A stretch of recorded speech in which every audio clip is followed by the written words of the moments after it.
We are back again with the Premier of the Western Cape, Alan Winde. Thank you so much for joining us once again. Thank you. It is only a pleasure to be with you. All right, so this week you delivered your State of the Province address in Paarl. What were the main issues that you focused on? I'm always about jobs. What gets in the way of jobs? What's the thing that hits our citizens the hardest? Safety. If our learners at school have got to do homework underneath a kitchen table because that's where it's safe from stray bullets, I mean, that is horrendous. You cannot have that. When a province has 4,000 murders in a year, I mean, that's just totally unacceptable.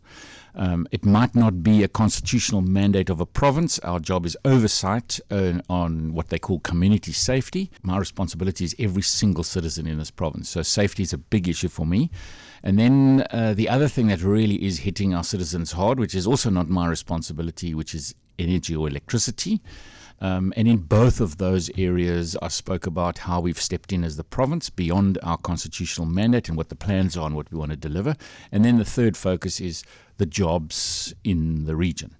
There were some interesting comments made at the SONA debate as well. I saw the clips, especially comments made by Higher Education Minister Bladen Zamande after you mentioned in your part of the debate that another minister mentioned that 7 out of 10 young people in the country are unemployed. But in the Western Cape, 8 out of 10 people have jobs, and there seems to be a dispute surrounding that. So what would you say to that? If people say, like, but where are you getting these stats, Premier? Like, it doesn't look like it when you sometimes anecdotally look outside and there's so many homeless people. Where do the numbers of 8 out of 10 people having jobs, where does that come from? Also, you mentioned something along the lines of it's a tale of two cities, where maybe you're talking about the more affluent as opposed to those living in the township. So Minister Zamande was obviously speaking after me, and it was a big knee-jerk reaction. I mean, the first stat actually didn't come from a minister. The first stat actually came from Saviwe, the chief whip of the opposition, and she said she was speaking about youth unemployment in South Africa, and we have the highest youth unemployment in the world. And that is 7 out of 10 young people don't have a job in South Africa. So 70% is our unemployment rate for youth in our country, which is horrendous. And Bladen Zamande surely would have a knee-jerk reaction to that because he is responsible for higher education. He's responsible for young people and their skills to enable them to enter into the economy. After Saviwe said that, I then said in the Western Cape, 8 out of 10 people have a job because I'm referring to the unemployment rate.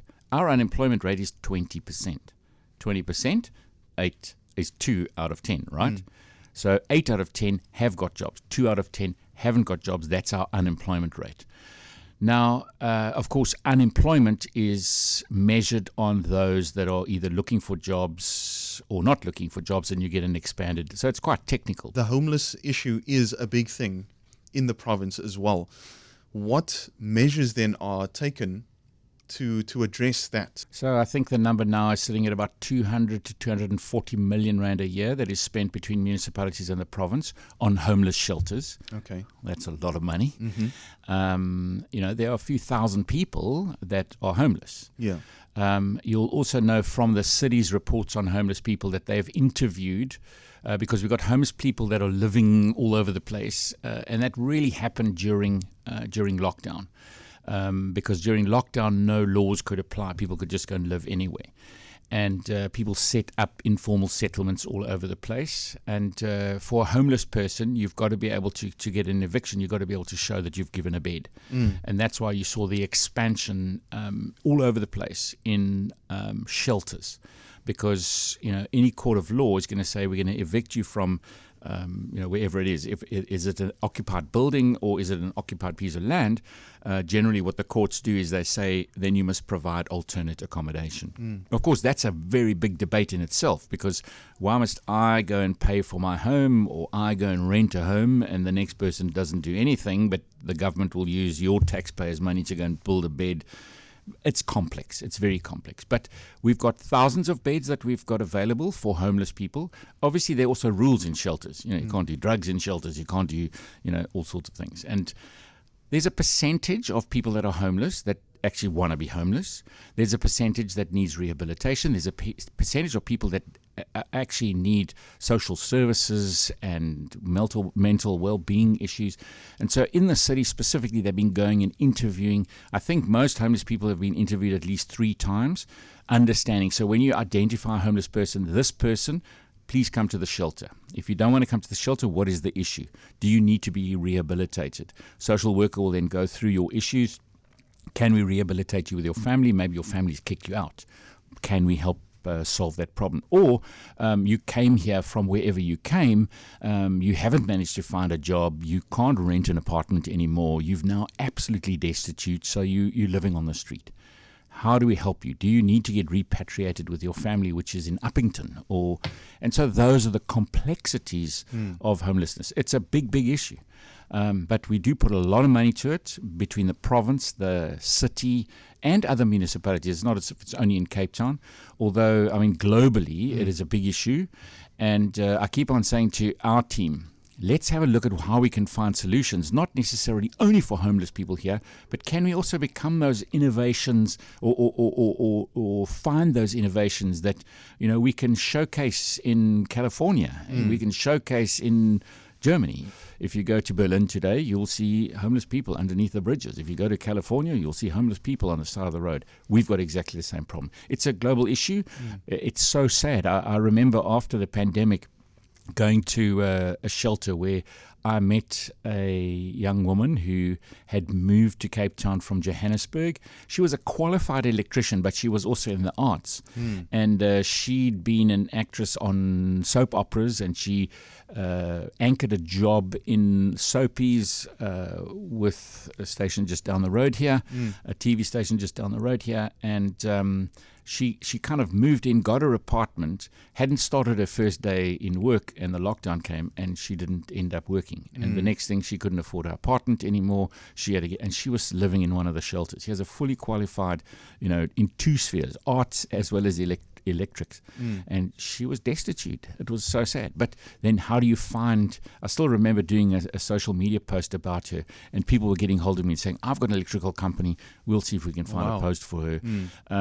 But those are the complexities, it's when an economy is downturned, it's tough to find a job.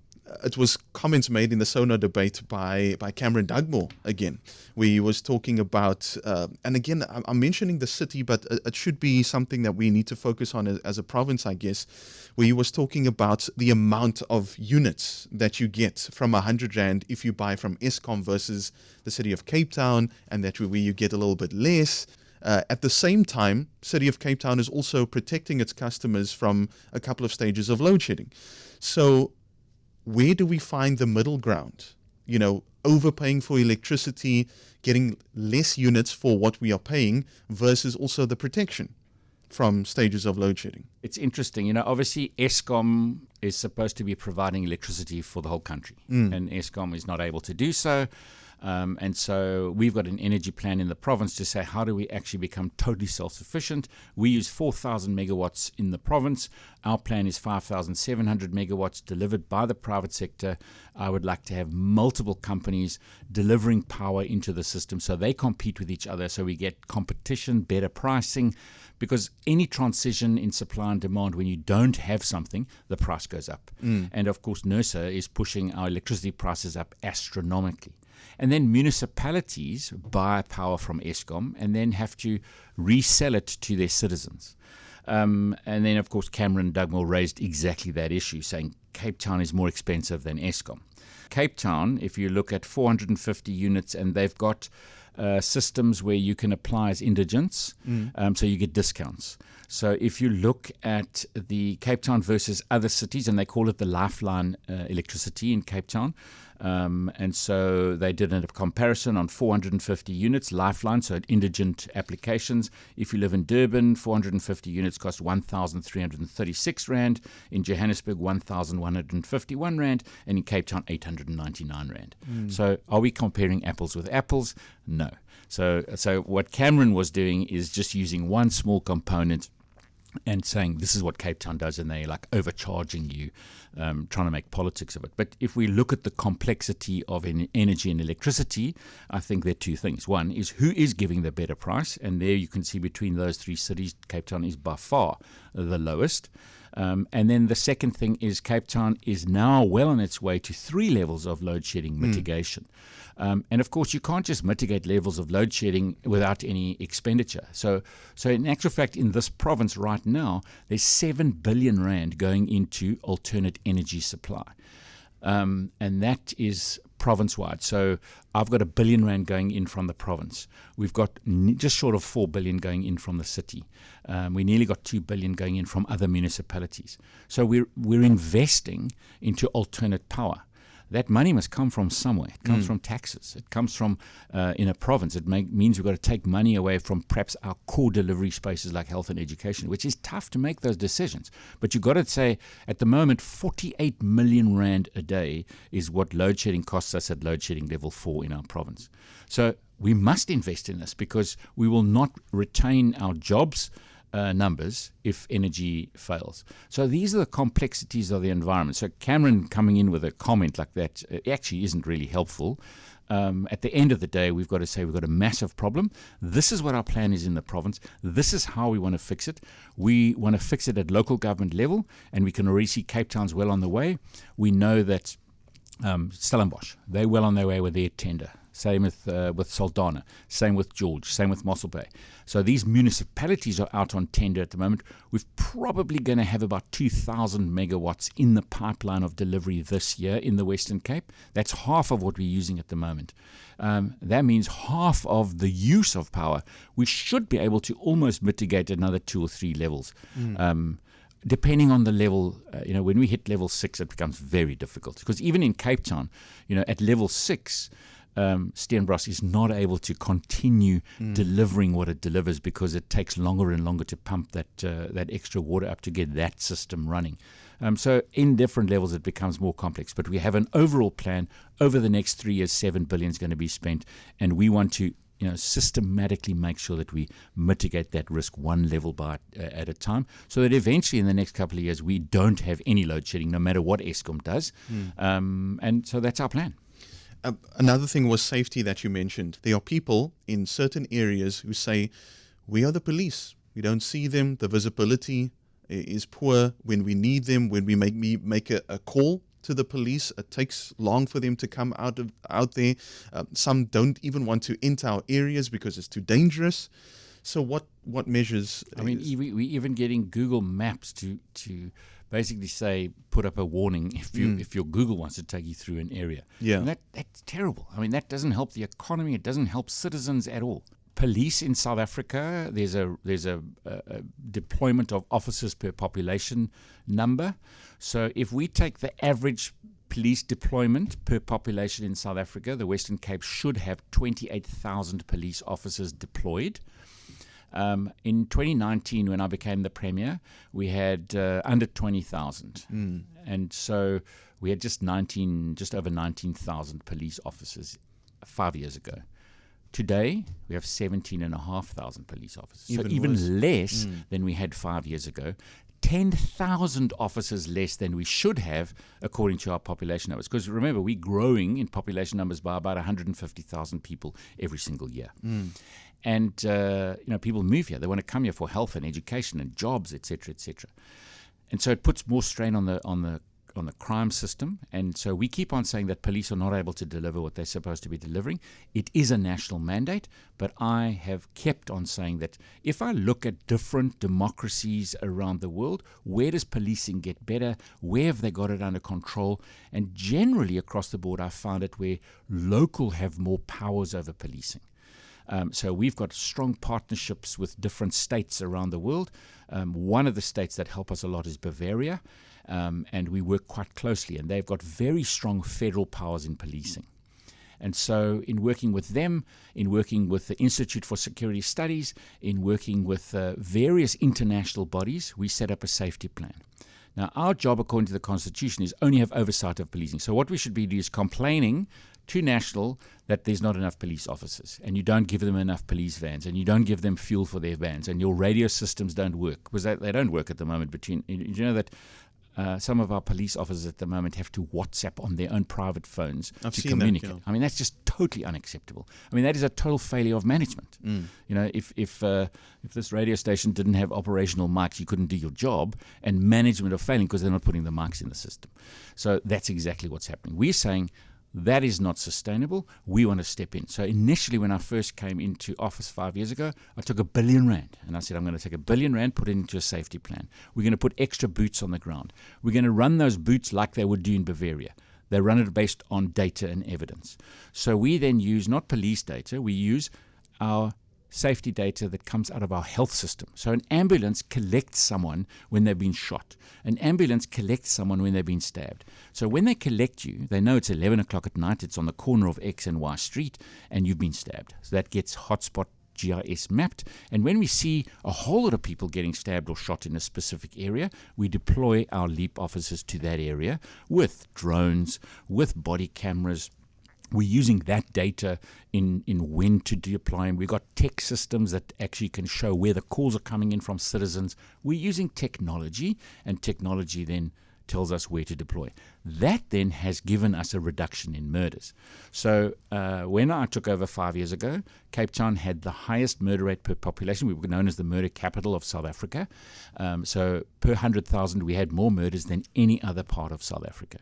Well, quite frankly, right now, we are no longer the murder capital because of just that deployment of 1,300 officers, where not in leafy suburbs or not, we deploy them where the crime is the highest, because that makes sense. SAPs don't do that. If you go to Mfuleni, if you go to Kraaifontein, if you go to Mitchell's Plain, you will see the police to population numbers way higher than in some of these other places, which are termed as leafy suburbs. That is a decision that Pretoria can make immediately. And we've shown, just with our 1,300 officers, deploying them in Nyanga, in Kraaifontein, in Mfuleni, in Khayelitsha, in Mitchell's Plain, that you can see the difference. And so now they measured 4 provinces, which were the 4 provinces with the highest murder rate. They did this in September. And so they measured the previous term, which was sort of the 5 years in the previous, so 10 years up to 5 years ago. And then from 5 years ago till now, and Gauteng almost doubled in their population, in their murder rate to population. KZN also very high climb, not as high as Gauteng, and the Eastern Cape climbed a lot. Western Cape had a negative. So we have now moved lower than any, but still we have 4,000 murders a year. It's totally unacceptable. Yeah. It's totally unacceptable. 27,000 people in South Africa were murdered last year. Can you believe that number? So we have to do something drastic about this. And then we've also put a violence prevention program in, because it doesn't help to police, because we could have, not 28,000 police. Imagine we've got 58,000 police. You still can't police your way out of it, because you have to get to why a young boy drops out of school and becomes a gangster. Yeah. So it's double-pronged. It's policing, but it's also violence prevention. And that's much more based on your universities, your criminologists, your social workers, your ecosystem where people live, and why things happen, and why does a gangster manage to attract a young boy to a gang rather than an education system keeping a young boy at school. And I think it's also linked to, the poverty numbers, people having Correct. jobs. It's all interconnected. Absolutely. Because like you said, if somebody has a job, there's that dignity.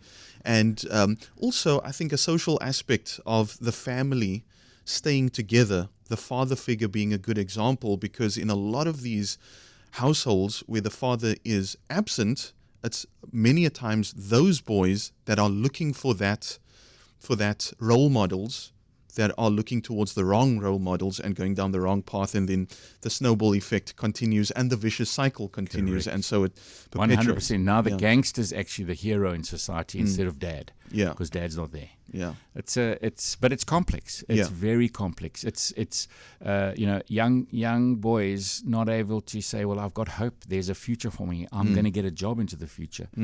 I know we're tight for time, but I remember walking the streets in Lavender Hill, and the police chief said to me, he asked this young boy why wasn't he at school, and the young boy said, why should I go to school? Because when I go to school, I'm going to get a matric and I'm going to be like those guys sitting on the corner without a job.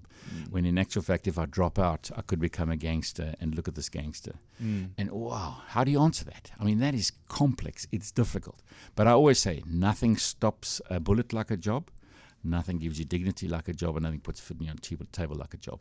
There are parts of the world that are grappling with the same thing. And we've all got to try and draw on what works where. We've got very clever people in our systems. And we'll say, how do we bring you on board? And that's why we've got this violence prevention program, because we need to understand that complexity of how do we get that young boy to think differently? How do we get that young boy to see hope of the future? And I say young boy, we must be careful because it's everybody. Everybody's young people. In the system. Young people. In a different direction to something that you can't really control, which is the weather. And we've experienced harsh weather conditions, rain, and other kinds of harsh weather conditions can affect infrastructure. I mean, Central Karoo, Garden Route District, Overberg, they were plunged into darkness when harsh weather knocked out several electricity pylons earlier this month. Now, obviously you can't control the weather, but we still need to deal with the crisis and how to deal with it efficiently and effectively and quickly enough to get people back to, living their daily lives as normally as possible. So how do you deal with a crisis like that? When we dealt with a crisis like day zero, we learned lessons and we got better and we started investing in more infrastructure. So from a water point of view, we know actually the water reclamation project that's being invested billions in the city is the biggest water reclamation project in the world at the moment in Cape Town. That comes out of a day zero lesson. I'm super proud of the capacity that's been built in this province for disaster mitigation, our disaster management teams, how they bring in whole of government, whole of society. So when there's a disaster, disaster management kicks in. Gift of the givers kicked in. Social services, our citizens kick in, from fire departments to education systems to infrastructure. And so, I mean, if you think about climate change and the effect of climate change on us, from droughts and day zero. Last year, we had 3 massive floods in the year, the biggest being Heritage Day weekend, 154 roads closed. Yeah, I was stuck in that. Unbelievable how quickly we fixed those roads. Why? Because we've been investing and building those teams over years. I'm super proud. I mean, and I don't really want to run down KZN, but there are 2 years ago major floods in KZN. There are still roads that are not repaired yet. Our teams were in there within days. I mean, that wash away, blocking off towns like McGregor, rebuilding those things quickly. Didn't go out to tender. We didn't have long months of process. Guys got in, fixed it. So is there a plan where it's almost like you're kind of waiting? If it does hit, if this happens, this is what we do. Absolutely. So that's called disaster management and understanding risk. So we've got a plan for blackout because energy is a big problem. And what happens if Eskom just loses all power and South Africa has a blackout? We know it takes 2 weeks to 3 weeks to get our power back up and running. But we had a dry run for that in the Karoo. So massive storm. 1 pylon went over in the storm, pulled another 6 with them, so 7 pylons down. This is a major catastrophe, 132 kV line. It's a huge line. Immediately, now it's an Eskom problem. But Eskom can't be just left alone to fix it themselves, so our disaster management team kicked in. They then contacted me to say, big problem. So I said, okay, what is happening? What are we doing? I ended up hosting a meeting every morning at 6:30. Eskom was in the meeting. What do you need? Do you need any help? Yes, please. We need trucks to bring poles from Cape Town and from the Eastern Cape.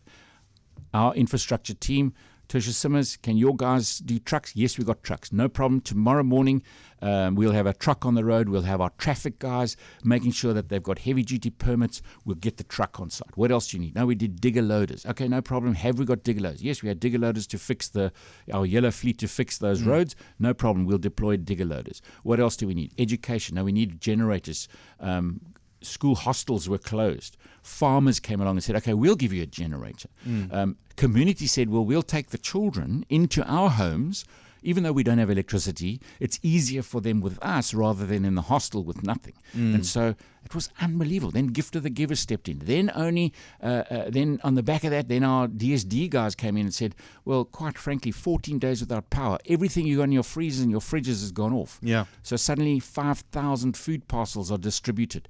We couldn't get it to site. DHL says, no problem, we'll give you the trucks. The trucks come along. Unbelievable, but it all gets coordinated through disaster management. They manage all these departments, health department. We were then finding out that in our hospitals, citizens were coming to the health department because we've got generators. They were coming and waiting in the waiting room pretending to be sick, but they were actually charging their phones. Oh, wow. So then suddenly MTN, Vodacom, Telkom start setting up mobile charging stations outside of hospitals because there's a problem. Disaster management coordinates. Vodacom says, no problem, we're getting in there.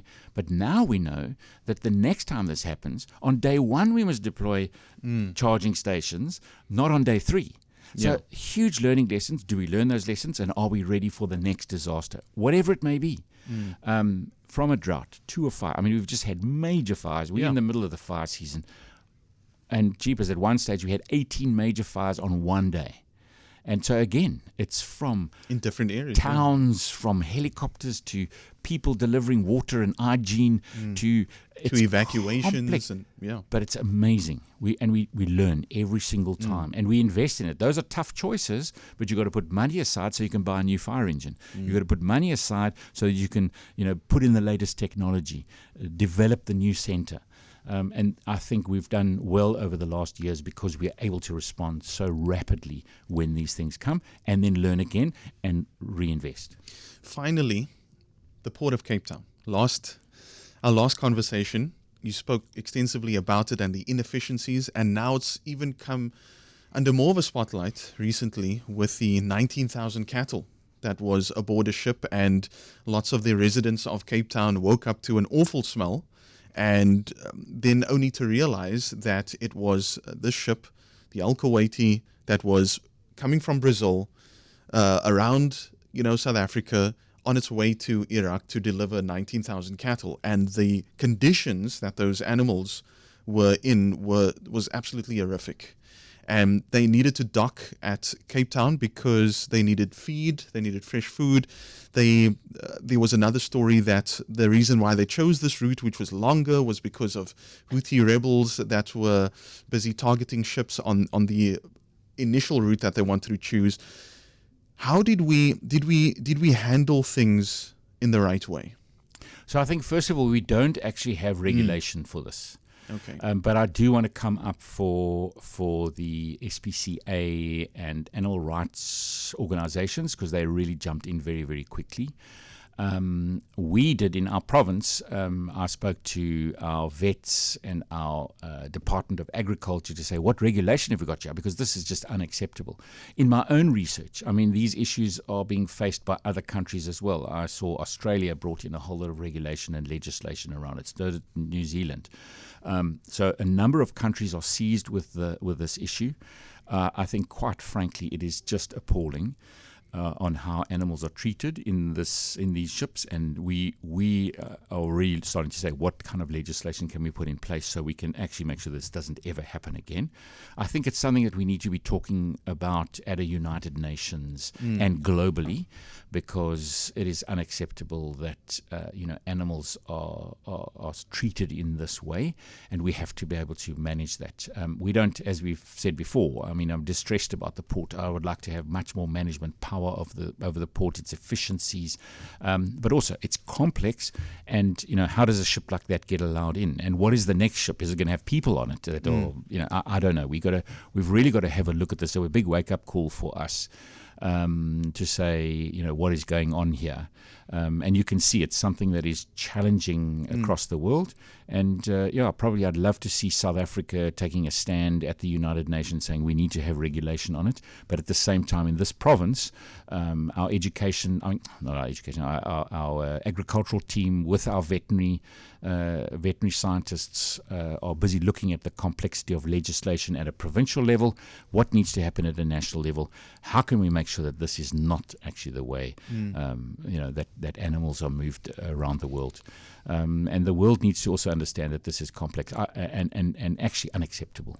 From the last time that we spoke about the Port of Cape Town and the concerns that you've had, has there been any improvement? Have you had more meetings or talks with the Port of Cape Town and the responsibility, the powers that be, in order to make things better at the port? So our team is constantly working with the private sector, people who are trying to get goods in and out.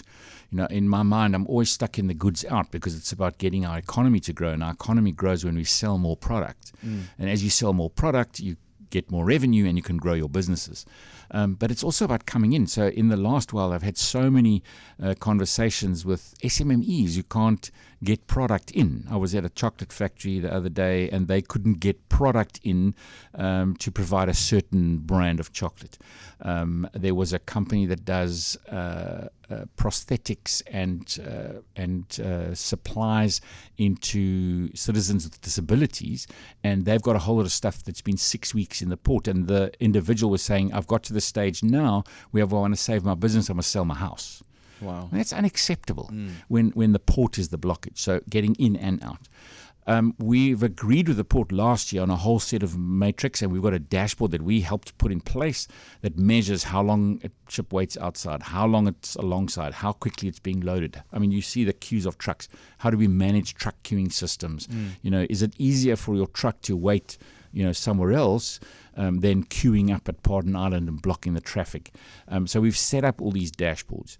Up until the last time that we spoke, none of those targets had been met, and those targets were agreed between the port and ourselves and the industry. They weren't met. I do want to say that yesterday I did speak to one of the exporters, and he said it is not as bad as it was 3 weeks ago. But I think we've still got a long way to go, and it's about the full system. It's about how do we get trains into our port? How do the rubber gantries work? Do we need more cranes? Are those cranes going to be efficient and working? Because you get more parts, but then the engines keep on breaking down. It's about maintenance. And maintenance and management is an issue in South Africa. And, those are the things that we have to get right. So, again, in ports, I believe that just like in policing, let us make more decision around ports at a local level. Thank you so much for your time. It's going to be a big year, 2024, and all of the best. Thank you very much. The most important thing for me about jobs is that 8 out of 10. But even more than that, in the last 5 years, because of course I've got to take stock for 5 years. In the last 5 years, 64% of all jobs in South Africa come from this one province. And that's the entrepreneurs. That's the businesses in our province. So well done to them. They're the ones that actually create the jobs. But thank you very much. It's been great being with you.